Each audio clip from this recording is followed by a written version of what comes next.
Next question is, okay, so we speak of right action a lot. Mm-hmm. And one thing that was listed in there was about Jesus saying to turn the other cheek, which was listed in Matthew 5:39. Right. So,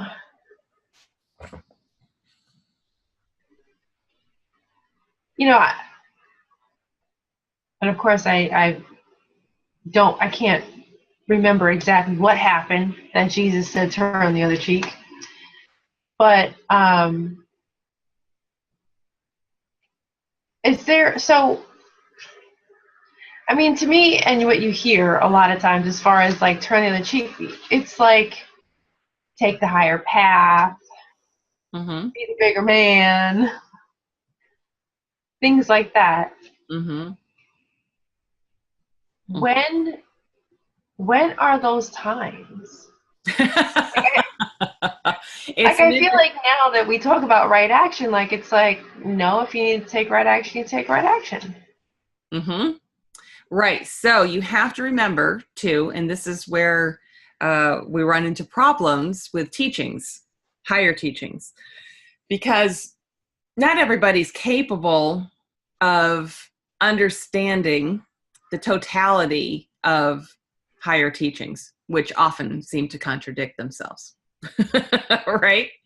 So what do? Well, sometimes you give one teaching here, and then sometimes over here you're going to give another teaching, and it's going to seem like it doesn't make sense. So yes, we've got Jesus saying turn the other cheek, and then simultaneously we've got Jesus with the money lenders or money changers, whatever they were, overturning their tables and like, this isn't cool. All right.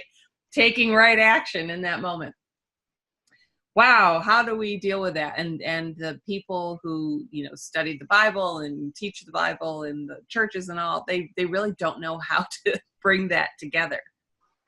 Well, they don't know because they haven't lived it all and actualized all of that so that it would make sense to them. It makes perfect sense. One must, and it's funny, we just spoke about this in satsang tonight. One must move kind of first before you're capable of right action, right? Consistently. You must first move to the state of equanimity.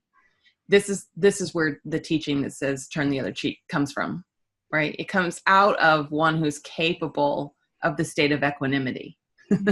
Because in the state of equanimity, anything you do to me is not personal. Mm-hmm.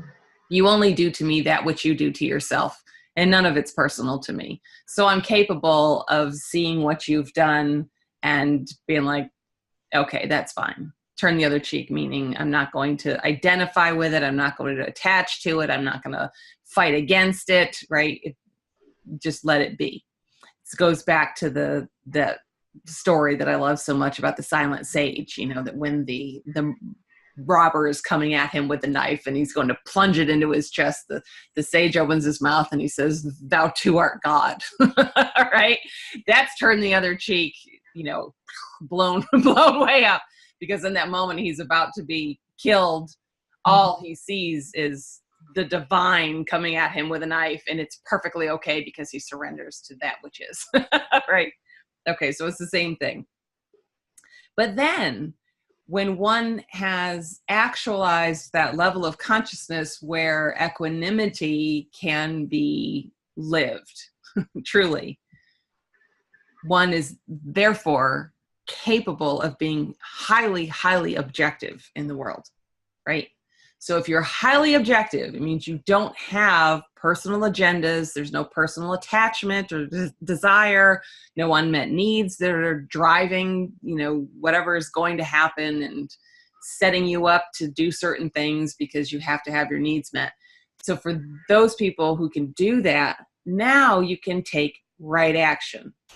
So in a moment when you can see greater than your own story and you see everyone's story, now you're capable of seeing what in the moment is the correct way to move in any given moment.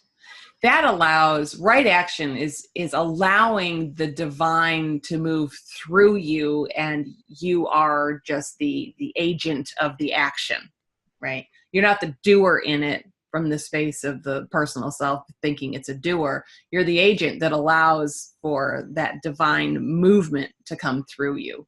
That's what happened with Jesus overturning those tables. It wasn't Jesus the man. You were looking at literally the movement of spirit that in that moment said, no, this is not okay. Like, this is not okay. And that point needed to be made because the people that were there were at a lower level of consciousness, not capable of seeing how not okay it really was, right? We just talked about that tonight at Satsang. Different story, but the same thing, right?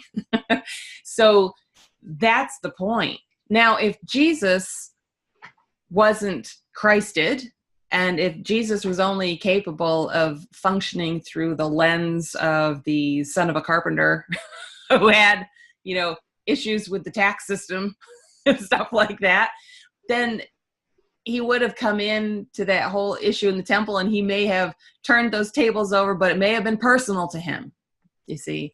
And if it was personal to him, that wouldn't be right action, because he couldn't be detached from it. He couldn't be objective within it.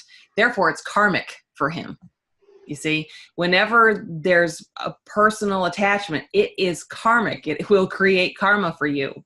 Be it good or bad, doesn't matter. It will create karma. So the point is that Jesus is not identified with any of it, but sees in the moment, like, this isn't okay. This is, people need to raise their consciousness a little bit. So I'm going to come in and flip those tables over and make a point. Right? And there's no karma in that at all, because it wasn't done from that space.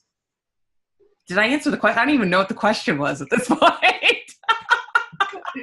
No, you did. Going. You did. That's one thing that I love about asking you questions, because you think it might be like a very simple answer. Right. There's always like so many levels, and you're able to, it's like when you used to do PPS, and you'd start out with one thing, and then you'd go like all the way over there. But somehow at the end of that hour, you would come right back around. I know.